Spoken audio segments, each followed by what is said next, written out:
Hello friends, ಇವತ್ತು ನಾನು ಹಾಗಲಕಾಯಿ ಮಿಕ್ಸ್ಚರ್ ಮಾಡಿದ್ನಲ್ಲ ಅದೆಲ್ಲ ಫುಲ್ ರೆಡಿ ಆಗಿದೆ ನೋಡಿ. ಈ ಥರ ಫುಲ್ ಲಾಸ್ಟಿಗೆ ಈ ಥರ ಬಂದಿದೆ.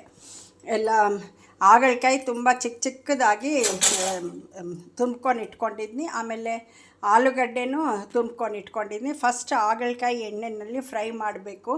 ಈ ಥರ ಎಣ್ಣೆ ಇಟ್ಟು ಬಾಣಲಿನಲ್ಲಿ ಇದು ಇಟ್ಕೊಂಡು ಮಾಡಿದ್ನೆಲ್ಲ ಫ್ರೈ ಮಾಡಿ ಹಾಗಲಕಾಯಿ, ಆಮೇಲೆ ಡೈರೆಕ್ಟ್ ಇದು ತುರ್ಮಿರೋದು ಪೊಟ್ಯಾಟೊ ಎಣ್ಣೆಗೆ ಹಾಕಿ ಫ್ರೈ ಮಾಡಿದ್ನಿ. ಆಮೇಲೆ ಇದನ್ನಲ್ಲೇ ಕಡಲೆಕಾಯಿ ಬೀಜ, ಪುಟಾಣಿ, ಆಮೇಲೆ ಮೆಣಸಿನ್ಕಾಯಿ, ಕರಿಬೇವು ಎಲ್ಲ ಹಾಕಿ ಫ್ರೈ ಮಾಡ್ಕೊಂಡಿದ್ನಿ. ಅದೆಲ್ಲ ಹಾಕಿ ಲಾಸ್ಟ್ಗೆ ಉಪ್ಪು, ಖಾರ, ಅರಿಶಿನ ಪೌಡರು ಹಾಕಿದ್ನಿ.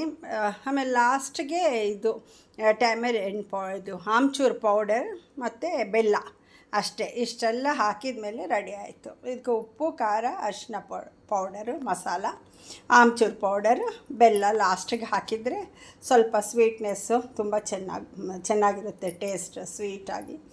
ಆಮೇಲೆ ಖಾರ ಸ್ವಲ್ಪ ಇದು ಹಾಕ್ತೀವಲ್ಲ ಹಾಗಲಕಾಯಿನೂ, ಆ ಟೇಸ್ಟಿಗೆ ಅಸಲು ಗೊತ್ತಾಗೋದೇ ಇಲ್ಲ ನಮಗೆ ಹಾಗಲಕಾಯಿ ಅಂತ. ಮಕ್ಕಳು ತುಂಬ ಚೆನ್ನಾಗಿ ತಿಂತಾರೆ ನೋಡಿ. ಮಿಕ್ಸ್ಚರ್ ಫುಲ್ ರೆಡಿಯಾಗಿದೆ, ಎಷ್ಟು ಚೆನ್ನಾಗಿ ಕಾಣಿಸ್ತಾ ಇದೆ. ಯಾರು ಗೊತ್ತಾಗೋದೇ ಇಲ್ಲ ಹಾಗಲಕಾಯಿ ಅಂತ, ಪಟ್ ತಿಂದುಬಿಡ್ತಾರೆ. ಆಮೇಲೆ ನನ್ನ ಮಿಕ್ಸ್ಚರ್ ಇದು ಖಾರ ಸೇವ್ ಮಾಡ್ಕೊಂಡಿಟ್ರೆ ಅದನ್ನು ಹಾಕಿಬಿಟ್ರೆ ಇನ್ನೂ ಸೂಪರ್ ಟೇಸ್ಟ್ ಇರುತ್ತೆ. ಅದು ರೆಡಿ ಇಲ್ಲ, ಅದಕ್ಕೆ ಹಾಕಲಿಲ್ಲ ಅಷ್ಟೇ. ಇದು ಒಂದು ಮಿಕ್ಸ್ಚರ್ ಆಗೋಯಿತು. ಮಕ್ಕಳು ತಿನ್ನೋಕ್ಕೆ, ದೊಡ್ಡವ್ರು ತಿನ್ನೋಕ್ಕೆ ಎಲ್ರಿಗೂ ಇಷ್ಟ ಆಗುತ್ತೆ ಅಷ್ಟೇ. ಲೈಕ್ ಮಾಡಿ, ಶೇರ್ ಮಾಡಿ, ಕಾಮೆಂಟ್ಸ್ ಮಾಡಿ, ನೀವು ಮಾಡ್ಕೊಂಡು ನೋಡಿ.